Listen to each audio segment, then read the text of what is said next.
2023년 하나님께서 우리 늘사랑 공동체 가운데 창세기 12장 1절에서 3절까지의 말씀을 통해 너는 복이 될지라는 약속의 말씀을 주셨습니다.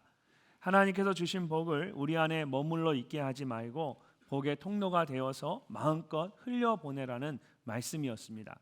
그래서 가정과 삶의 자리와 복음의 현장과 교회를 축복하고 하나님께서 주신 그 복을 흘려보내는 블레싱 사역을 처음으로 시작하게 되었습니다. 그런데 놀랍게도 이 사역이 한 해로 끝나지 않고 매년 계속되어지면서 안디옥 비전과 함께 우리 공동체의 중요한 사역이 되었습니다. 매년 블레싱 패밀리, 블레싱 라이프, 블레싱 미션, 블레싱 처치라는 이 네 가지의 큰 영역 안에서 다양한 블레싱 사역들이 진행이 되고 있습니다.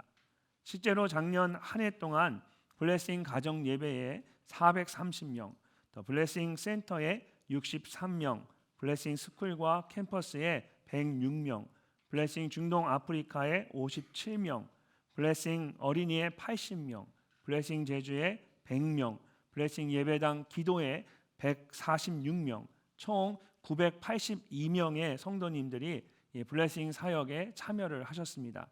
교회를 축복하는 이 블레싱 처치의 1인 1사역에 참여하신 분들까지 다 합치면 전체 작년 성도님들 가운데 절반 이상이 이 블레싱 사역들을 통해서 교회의 사역에 참여하고 있는 것입니다.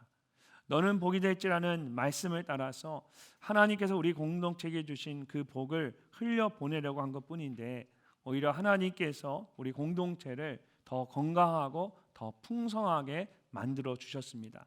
그래서 오늘부터 4주간 처음 하나님께서 저희 공동체에게 주셨던 마음을 생각하면서 다시 한번 이 블레싱 사역에 대한 말씀을 여러분과 함께 나누려고 합니다. 특별히 내년은 저희 교회 창립 40주년이 되는 아주 의미 있는 해입니다. 이제 새로운 비전을 선포하고 함께 나아가게 될 텐데 그 전에 이 블레싱 사역에 대해서 함께 나눈다면 우리 모두에게 아주 의미 있는 시간이 될 것이라고 생각합니다. 오늘은 그 첫 시간으로 블레싱 패밀리, 가정을 축복하는 것에 대해 함께 말씀을 나누려고 합니다. 아마 우리 가운데 가정을 축복하고 싶지 않은 사람은 아무도 없을 것입니다.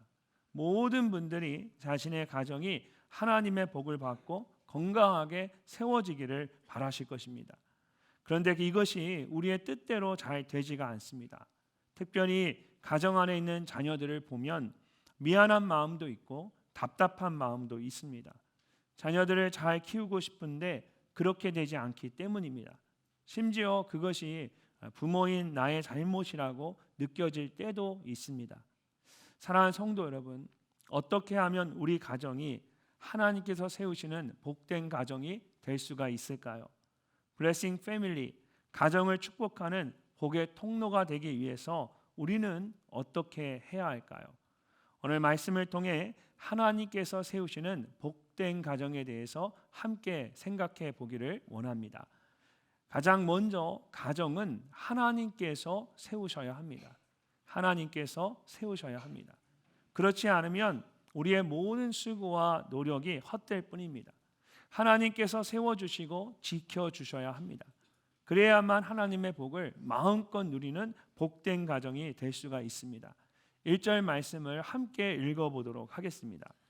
여호와께서 집을 세우지 아니하시면 세우는 자의 수고가 헛되며 여호와께서 성을 지키지 아니하시면 파수꾼의 깨어 있음이 헛되도다. 아멘. 말씀을 보면 시편 기자가 의도적으로 여호와께서 아니하시면 헛되며라고 말하고 또 바로 이어서 여호와께서 아니하시면 헛되도다라고 반복해서 강조하고 있습니다. 특별히 헛되다라는 말은 단순히 거짓되거나 가치가 없다는 뜻이 아닙니다. 이것은 속이 텅 비어 있거나 거둬들일 결실이 아무것도 없는 상태를 말합니다. 아무리 애를 써도 집을 세울 수 없고 성을 지킬 수 없다는 것입니다. 왜 그럴까요? 하나님께서 세우지 않으시고 지키지 않으시기 때문입니다.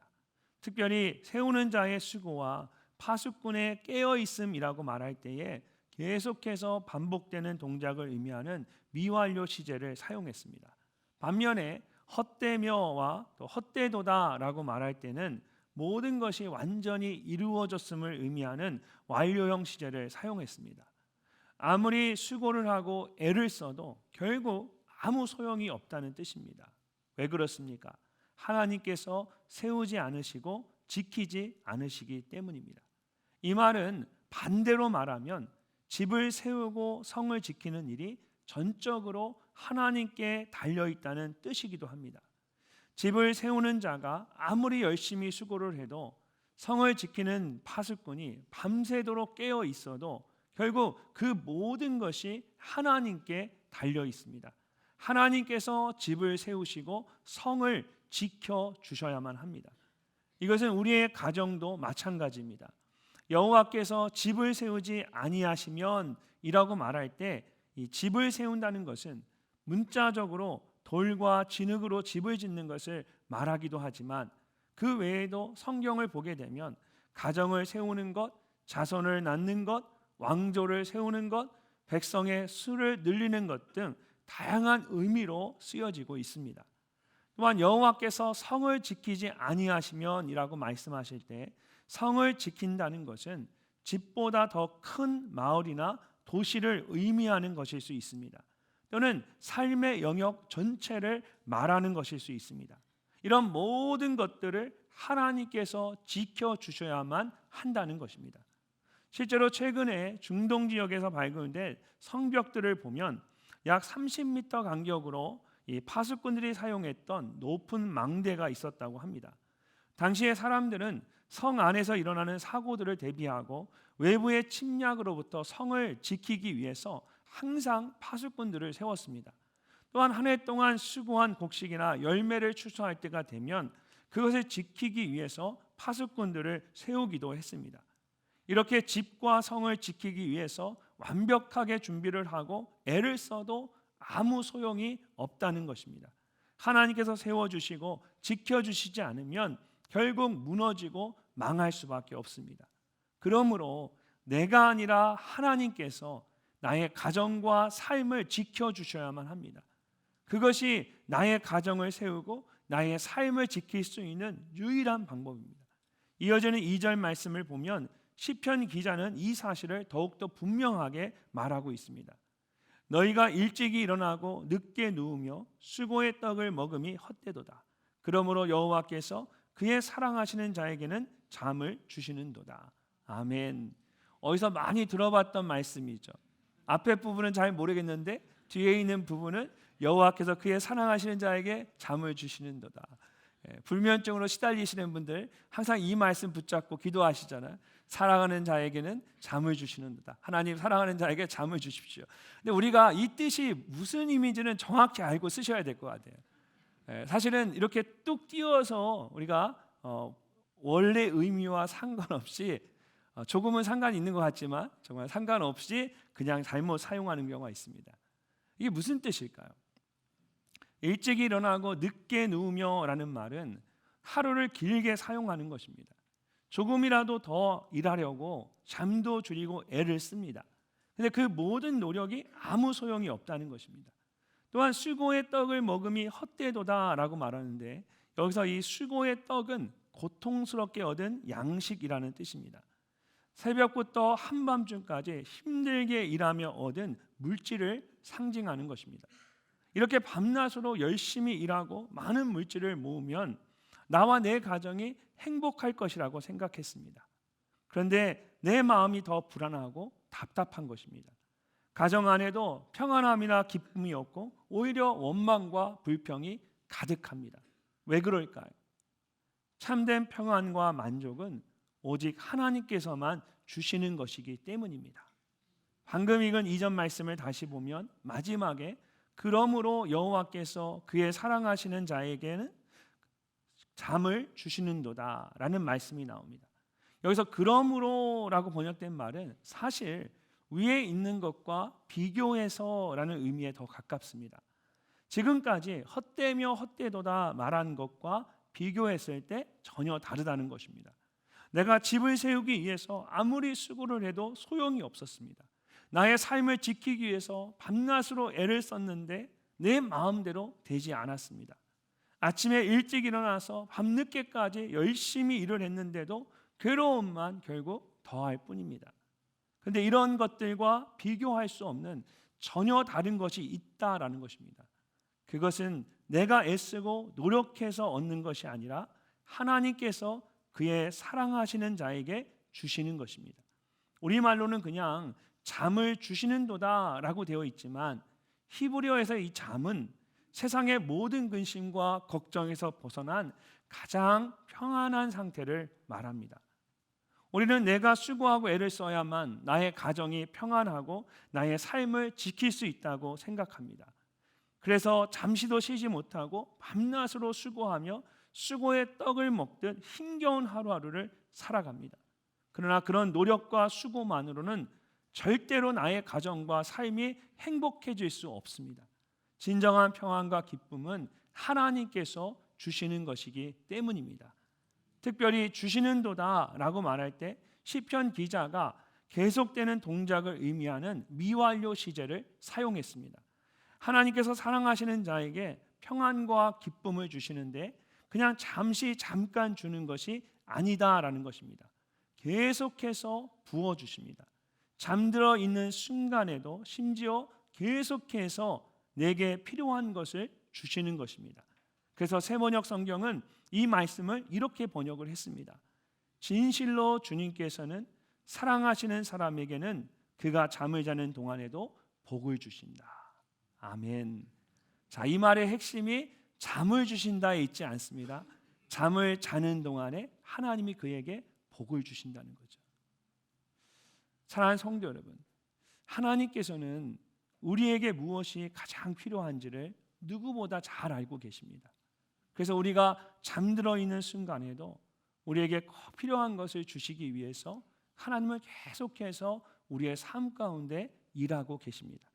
실제로 창세기 2장을 보면 아담에게 돕는 배필이 없는 것을 보시고 하나님께서 어떻게 하셨습니까? 그를 깊이 잠들게 하시고 그가 잠들어 있는 동안에 그의 갈빗대 하나를 취하셔서 여자를 만들어 주셨습니다. 그렇게 두 사람이 부부가 되어서 서로를 도우며 행복하게 살 수 있었습니다. 이처럼 진정한 복은 내가 애쓰고 수고하여 얻는 것이 아닙니다. 하나님께서 그의 사랑하시는 자에게 잠을 주시는 것처럼 하나님께서 나에게 주시는 것입니다. 그러므로 나의 가정이 잘 세워지고 나의 삶이 잘 지켜지려면 내가 애쓰고 수고하는 것만으로는 안 됩니다. 잠을 자는 그 시간에는 여러분 어떻게 하시겠습니까? 하나님께서 나의 가정을 세워주시고 나의 삶을 지켜주셔야만 합니다. 그럴 때 우리는 진정한 평안을 누릴 수가 있습니다. 이 말은 여러분의 애씀과 수고가 아무 소용이 없다는 뜻이 아닙니다. 가정을 세우고 삶을 지키기 위해서는 애씀과 수고가 있어야 합니다. 그러나 그것만으로는 안 된다는 것입니다. 하나님께서 여러분의 가정을 세워주시고 여러분의 삶을 지켜주셔야 합니다. 혹시 홀로 버겁고 힘겨운 삶을 살고 있지는 않으십니까? 충분히 애쓰고 수고하셨습니다.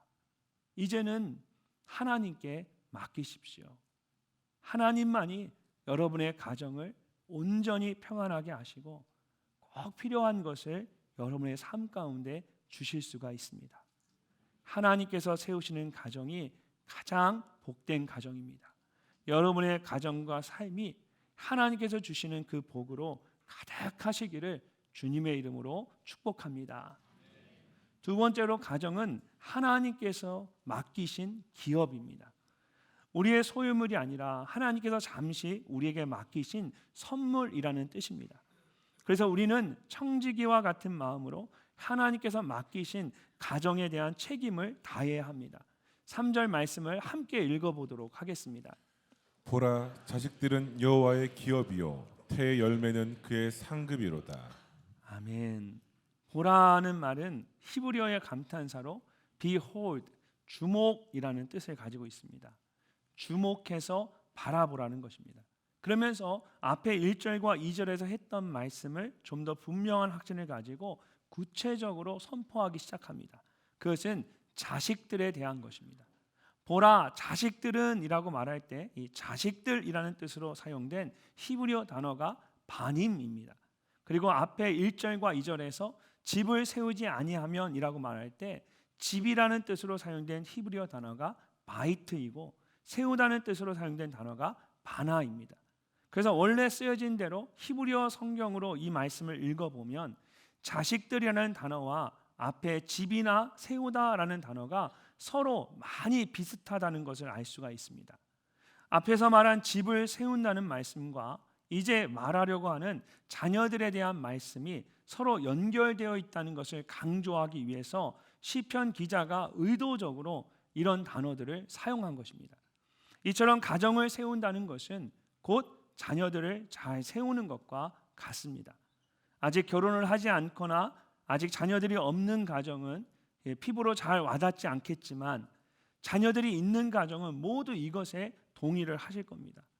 부부가 같이 잘 살다가 다투는 거 보면 딴 게 아니죠. 자녀에 대한 문제로 다툽니다. 결국 자녀들이 잘 세워지는 게 그 가정이 잘 서는 겁니다. 그렇다면 자녀들을 잘 세우기 위해서 우리가 어떻게 해야 할까요? 먼저 시편 기자는 자녀들에 대해 여호와의 기업이라고 말합니다. 여기서 기업이라는 뜻으로 사용된 히브리어 단어는 구약 성경 안에서 주로 하나님께서 이스라엘의 조상들에게 선물로 주셨던 땅을 말할 때 사용되었습니다. 예를 들어서 여호수아서의 말씀을 보면 이스라엘 백성들이 가나안 땅에 들어가서 하나님께서 약속하신 땅을 분배를 받는데 이때에 하나님께서 주신 기업이라는 뜻으로 동일한 단어가 37번 이상 사용되었습니다. 기업은 유산과 같은 것으로 상속자에게 남겨진 재산이나 소유를 말합니다. 이런 기업이나 유산은 그것을 받는 사람에게 큰 기회가 되기도 하지만 동시에 그만큼 책임과 의무도 따르게 됩니다. 주어진 기업을 잘 받아서 조금이라도 더 발전할 수 있도록 해야 합니다. 자녀들이 여호와의 기업이라는 말씀은 바로 이런 뜻입니다. 유산과 같이 하나님께서 우리에게 맡겨주신 귀한 선물입니다.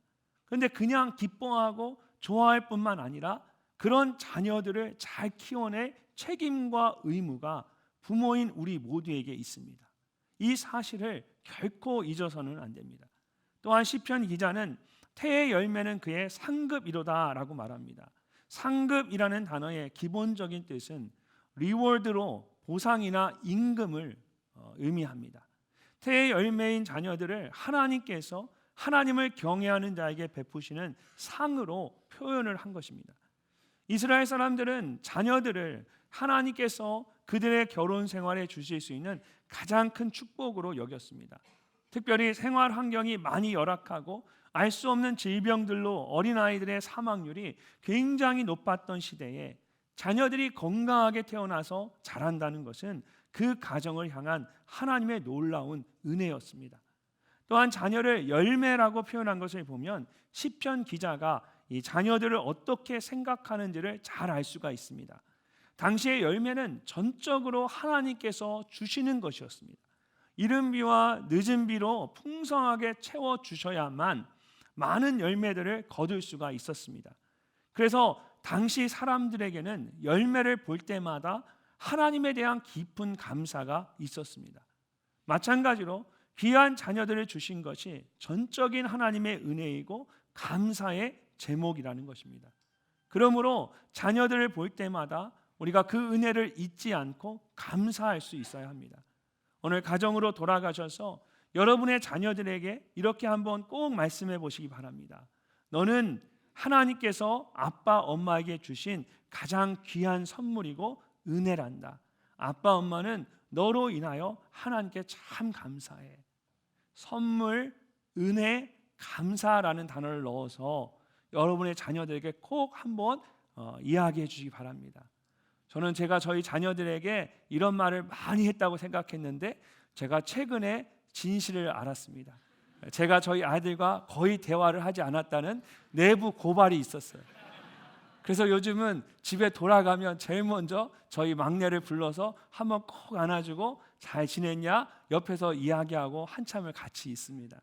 여러분 돌아가셔서 가정에서 그냥 지나가는 말로 하지 마시고 오늘 성경이 말씀하시는 것처럼 너는 자녀가 우리의 기업이고 태의 열매라고 말씀하셨죠. 은혜이고 감사이다. 또 선물이다라는 말씀입니다. 꼭 돌아가셔서 그냥 지나가는 말이 아니라 자녀를 똑바로 바라보시고 너는 하나님께서 우리 가정에 주신 가장 귀한 선물이야. 너로 인해 나는 하나님께 참 감사하다. 너는 우리 가정에 귀한 은혜야. 이렇게 꼭 축복하실 수 있기를 바랍니다. 이런 모습이 하나님께서 우리에게 원하시는 모습일 겁니다. 부모가 자녀들을 하나님께서 맡기신 귀한 선물로 생각하고 그 은혜에 감사할 때 자녀들도 부모를 동일하게 생각하고 감사할 것입니다. 그렇게 서로를 귀히 여기고 감사하는 여러분이 되시기를 주님의 이름으로 축복합니다. 그런데 감사하는 것으로 끝나서는 안 됩니다. 아까 말씀드렸지만 기업이라는 말에는 선물이라는 의미도 있지만 책임이라는 의미도 있습니다. 하나님께서 맡기신 자녀들이 잘 성장하도록 도와야 하는 책임이 부모에게 있습니다. 어떻게 그 책임을 잘 감당할 수 있을까요? 하나님께서 성경 말씀을 통해 자녀 양육에 대해 늘 강조하는 것이 있습니다. 하나님의 말씀으로 잘 양육하라는 것입니다.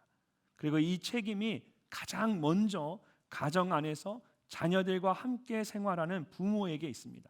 그래서 신명기 6장을 보면 하나님께서 모세를 통해 이스라엘아 들으라 강조하시면서 이렇게 말씀하셨습니다. 우리 함께 한번 읽어보도록 하겠습니다.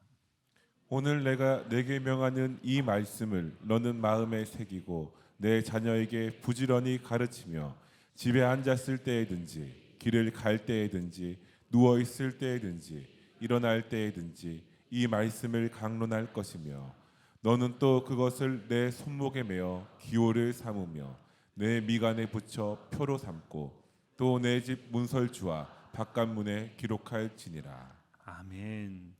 자녀들에게 하나님의 말씀을 부지런히 가르치라고 말씀하십니다. 특별히 손목에 메고 미간에 붙이고 집 문설주와 바깥문에 기록하라는 것은 자녀들이 언제든지 하나님의 말씀을 볼 수 있도록 하라는 것입니다. 그렇다면 여러분의 가정은 어떻습니까?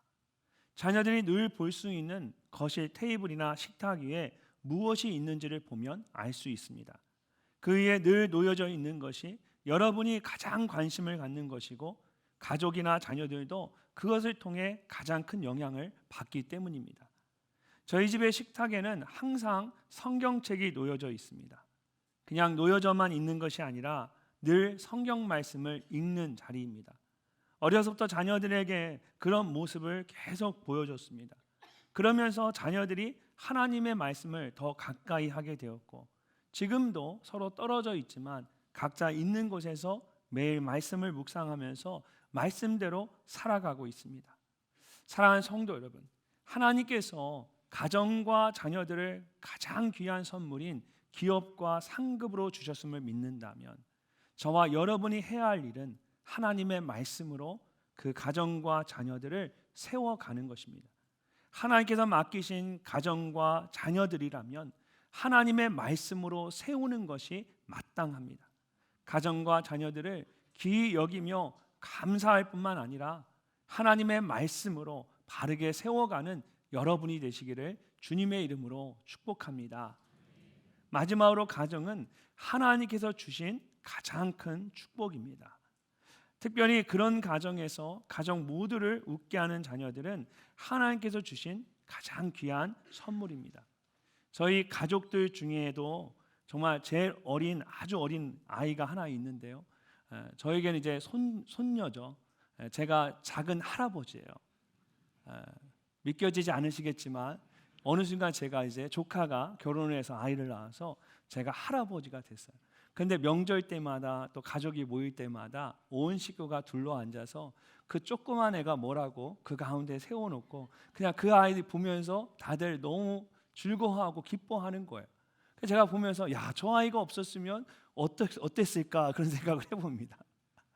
얼마나 행복한지 모릅니다. 이처럼 자녀들은 가정에 있어서 귀한 선물입니다. 그래서 시편 기자는 마지막으로 그런 자녀들을 통해 얻는 축복에 대해 말씀하고 있습니다. 4절과 5절 말씀을 함께 읽어보겠습니다. 젊은 자의 자식은 장사의 수중의 화살과 같으니 이것이 그의 화살통에 가득한 자는 복되도다. 그들이 성문에서 그들의 원수와 수치를 당하지 아니하리로다. 아멘. 자, 자식인데 어떤 자식입니까? 노년의 자식이 아니라 젊은 자의 자식이다, 이렇게 이야기합니다. 왜 젊은 자의 자식이라고 말하는 걸까요? 이것은 나이가 들었을 때 얻은 자식이 아니라 젊었을 때 낳았던 자식을 말하는 것입니다.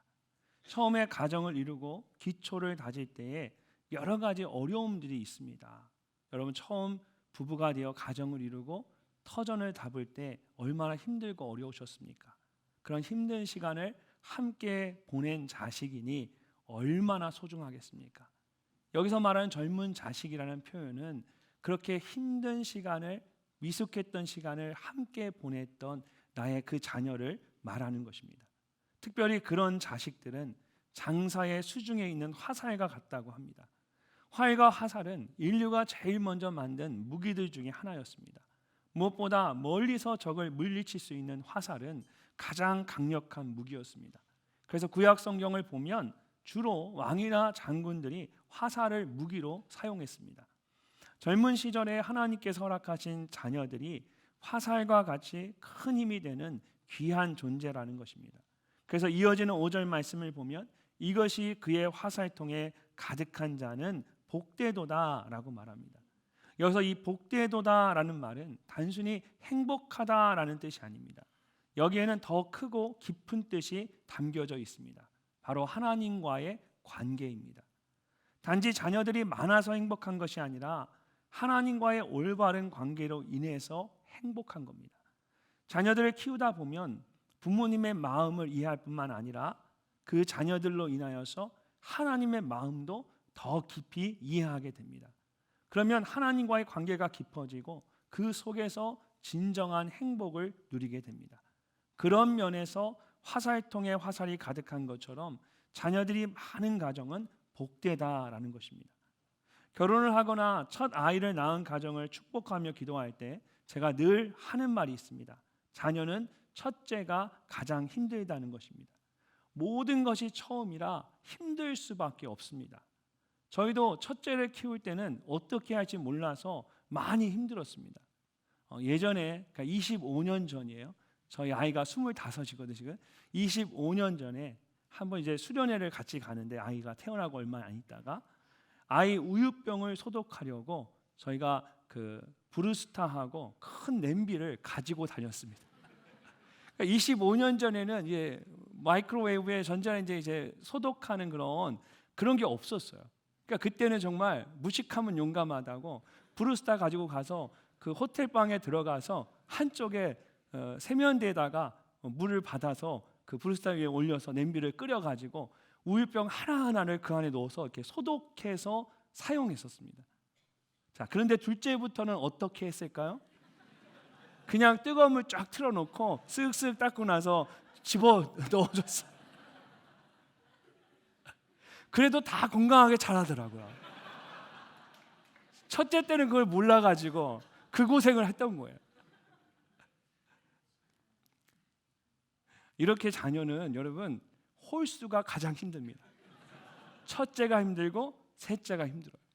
왜냐하면 첫째는 처음이라 힘든 거예요. 다 서툴고 하니까 힘든 거고, 셋째는 이제 가족 수가 5이 되면 어디를 가든 4명이 앉는 자리에 하나를 더해야 돼도 복잡합니다. 식당에 가면 다 4명 앉는 자리잖아요. 그러니까 4까지는 괜찮아요. 5이 되면 옆에 하이체어를 갖다 놓든지 의자를 갖다 놓든지 하나를 더해야 돼요. 그리고 식사를 할 때 또 어디 갈 때 예전엔 하나나 둘이면 엄마 아빠가 한 명씩 데리고 다니면 되거든요. 근데 이제 셋이 되면 그때부터는 누군가 한 사람이 한 명 더 들고 손으로 끌고 다녀야 되는 거예요. 그리고 애가 셋이 되면 승용차도 더 큰 차로 바꿔야 됩니다. 이게 홀수가 가장 힘듭니다. 그런데 자, 여기에 넷째가 태어나면 정말 편안해집니다. 둘씩 알아서 함께 자라기 때문이죠. 그래서 항상 제가 보니까 이게 홀수가 힘들고 짝수가 좋은 거예요. 저희도 이런 걸 미리 알았다면 넷째까지 생각을 했을 겁니다. 그러니까 지금도 그것이 가장 아쉽습니다. 그러니까 저만의 이야기 아니라 제 아내도 저와 공감하는 부분이에요. 그러니까 터울이 나지 않도록 낳아서 넷째까지 낳았으면 지금도 행복한데 얼마나 더 행복했겠습니까? 혹시 자녀 한 명 키우기도 버거운 분들이 계시면 여러분 둘째를 꼭 한번 낳아 보시기 바랍니다. 그러면 힘든 문제가 한 번에 다 해결이 돼요. 전혀 내가 힘들지 않아도 되는 힘들었구나라는 생각이 들고 둘째하고 셋째에서 넷째로 가십시오. 짝수가 좋습니다. 지금은 하나나 둘도 많은 것 같지만 자녀들이 다 커서 각자의 삶을 살기 시작하면 그렇지 않습니다. 오히려 많이 아쉽고 허전합니다. 그리고 세월이 흘러서 자녀들만 남게 될 때를 한번 생각해 보십시오. 저도 삼형제 중에 막내로 태어났습니다. 그런데 지금은 홀로 남았습니다. 그래서 저는 명절 때만 되면 마음이 정말 허전해지더라고요. 형제들이 많은 그런 가족들을 보면 부럽고 또 그리울 때가 참 많습니다. 이런 것들을 생각해 보면 나를 위해서가 아니라 자녀들을 위해서라도 화살통에 가득한 화살처럼 자녀를 많이 갖는 것이 축복입니다. 하나님께서 아직 미혼인 성도님들이나 자녀들에게 믿음의 배우자를 만나는 만남의 축복을 주시기를 축복합니다. 가정을 잃은 분들에게는 태의 문을 활짝 열어주셔서 올 한 해 자녀를 얻는 기쁨을 주시기를 축복합니다. 또한 그런 자녀들을 잘 양육할 수 있도록 모든 영적인 필요와 삶의 필요를 가득 채워주시기를 주님의 이름으로 축복합니다. 이어지는 말씀을 보면 시편 기자가 화살통에 가득한 화살과 같은 자녀들을 가진 부모에 대해 말하면서 그들이 성문에서 그들의 원수와 담판할 때에 수치를 당하지 아니하려다라고 합니다. 당시의 성문은 마을 회관과 같은 공적인 장소였습니다. 사람들이 모여서 물건을 사고 팔기도 하고 중요한 문제를 함께 논의하기도 했습니다. 심각한 문제나 다툼이 있을 때는 장로들이 재판관이 되어서 중재를 하거나 판결을 내릴 때도 있었습니다. 그래서 룻기 4장을 보면 보아스가 룻과 결혼하는 문제를 해결하기 위해서 성문에 갔다는 말씀이 나옵니다. 살아가다 보면 억울한 일을 당할 때가 있습니다. 시편 기자가 원수가 담판할 때라고 말했는데 여기서 원수는 자신의 이익을 위해서 법적인 질서조차 흔들 수 있는 힘 있는 사람을 말합니다. 속수무책으로 당할 수밖에 없는 그런 힘든 상황에서 화살통에 가득한 화살처럼 자녀들이나 가족이 많은 사람은 그 마음이 든든하다는 것입니다. 생각해 보면 가족이라는 것이 그런 것 같습니다. 때로는 버겁게 느껴질 때도 있지만 가족만한 곳이 없는 것 같습니다. 위로가 필요할 때에 위로가 되고 힘들 때에 큰 힘이 됩니다. 그래서 가족과 자녀들 때문에 어떤 상황에서도 포기하지 않고 다시 일어설 수 있습니다. 오늘 오전에 예배를 드리고 나서 한 젊은 가정이 목양실에 찾아왔습니다. 출산을 2주 납둔 가정이었습니다. 첫 아이 출산을 2주 납뒀는데 그 형제가 생각지 않은 질병으로 내일 수술을 받습니다. 어려운 질병으로 정말 힘든 상황 가운데 있었습니다. 세상 사람들은 그렇게 말할지 모릅니다. 왜 하필이면 이럴 때 자녀를 낳아야 할 이때에 왜 내게 이런 중한 병을 주셨을까? 근데 제가 그 형제와 자매에게 이런 이야기를 했습니다. 세상 사람들은 그렇게 말할지라도 이 자녀는 두 사람을 위한 하나님의 축복입니다. 자녀가 있기 때문에 이 질병을 더 잘 이겨낼 수 있을 겁니다. 오히려 그 자녀가 두 사람을 위해서 하나님께 그 자녀를 선물로 이 가정에 주신 겁니다. 잘 가서 수술 잘 받고 회복되어서 아내가 출산할 때 그 자리를 꼭 지키십시오. 그러면 우리가 자녀들을 위해 있는 것 같지만 생각해 보면 우리의 삶의 여정 가운데 정말 자녀들이 우리에게 큰 힘이 되었습니다. 내가 가정을 위해 내가 희생하고 수고하는 것 같지만 돌아보면 그 가정이 있었기에 내가 버틸 수 있었고 힘을 낼 수 있었습니다. 하나님께서 그런 귀한 가족과 자녀들을 우리에게 허락해 주셨습니다. 장사의 수중의 화살과 같은 자녀들로 인해 힘을 낼 수 있게 해주셨고, 가족과 자녀들을 통해 하나님을 더 깊이 알아갈 수 있게 해주셨습니다. 수치를 당할 수도 있는 상황 속에서 견디어낼 수 있게 하셨습니다. 얼마나 귀한 축복입니까? 가족과 자녀들로 인하여 하나님께 감사하는 여러분이 되시기를 주님의 이름으로 축복합니다. 오늘 성경이 우리에게 말씀하고 있는 것처럼 우리의 가정과 자녀들은 하나님께서 우리에게 맡기신 귀한 선물이고 은혜입니다. 가장 귀한 축복입니다. 감사한 마음을 가지고 귀하게 여겨야 합니다. 또한 이 귀한 가정을 세우고 지키는 분은 내가 아니라 하나님이십니다. 하나님께서 우리의 가정을 세워주시고 지켜주셔야만 합니다. 그래야만 우리의 가정이 하나님께서 세우시는 복된 가정이 될 수가 있습니다. 그런데 어떻게 하면 정말 그렇게 되어질 수 있을까요? 우리의 가정을 귀하게 여기고 하나님께서 세우시는 복된 가정이 되려면 우리가 어떻게 해야 할까요? 먼저는 우리의 가정을 하나님을 예배하는 거룩한 제단으로 세워야 합니다. 그리고 두 손을 들어서 우리의 가정 안에 있는 가족과 자녀들을 축복해야 합니다. 그럴 때에 우리의 가정이 하나님께서 세우시는 복된 가정이 될 수가 있습니다. 여러분이 그렇게 가정을 세워갈 수 있도록 도와주는 것이 이제 블레싱 사역들 중에 블레싱 가정 예배입니다. 매주 한 번씩 가정에서 온 가족이 함께 모여 하나님을 예배하고 서로를 축복하는 귀한 사역입니다. 그리고 이 사역에 헌신하는 가정들을 위해서 교회가 매주 이제 가정 예배 순서지를 제공해 드리고 있습니다. 토요일마다 여러분 교회 카톡 채널을 통해서 주보를 받아보시죠. 주보만 보지 마시고 옆으로 조금만 넘겨 보시면 끝에 블레싱 가정 예배 순서지가 카톡으로 함께 보내지고 있습니다. 또한 여러분 인쇄된 주보를 보시면 이 교회 소식, 교회 가장 뒷면에 주보 뒷면에 블레싱 패밀리라고 해서 그 밑에 QR이 있습니다. 이 QR을 전화기로 이렇게 찍으시면 거기에 클릭하시면 여러분 가정 예배 순서지를 보실 수가 있습니다. 지난 한 해 동안 매주 이 블레싱 패밀리 QR이 여기에 계속 있었습니다.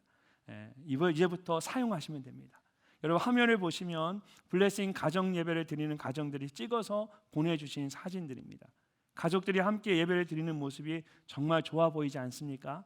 특별히 어린 자녀들이 이렇게 함께 가정에서 예배를 드릴 때 그 자녀들이 예배를 얼마나 소중하게 여기겠습니까?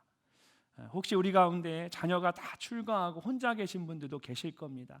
사진을 보시면 혼자서 예배 드리는 모습도 있습니다. 혼자가 아니죠. 하나님과 함께, 주님과 함께 가정을 위해, 자녀들을 위해 예배하는 겁니다. 그럴 때 하나님이 그 예배를 받으시고 멀리 떨어져 있는 자녀들, 아직 믿지 않는 가족들을 하나님이 주님의 품으로 품어 주실 줄로 믿습니다. 하나님께서 우리의 이런 모든 예배와 기도를 받으시고 우리의 가정을 지켜주시고 세워주실 줄로 믿습니다. 2월 마지막 주일에 사역 헌신 주일이 있습니다. 그때에 가정을 축복하는 이 블레싱 가정 예배에 정말 많은 분들이, 많은 가정이 헌신하실 수 있기를 바랍니다.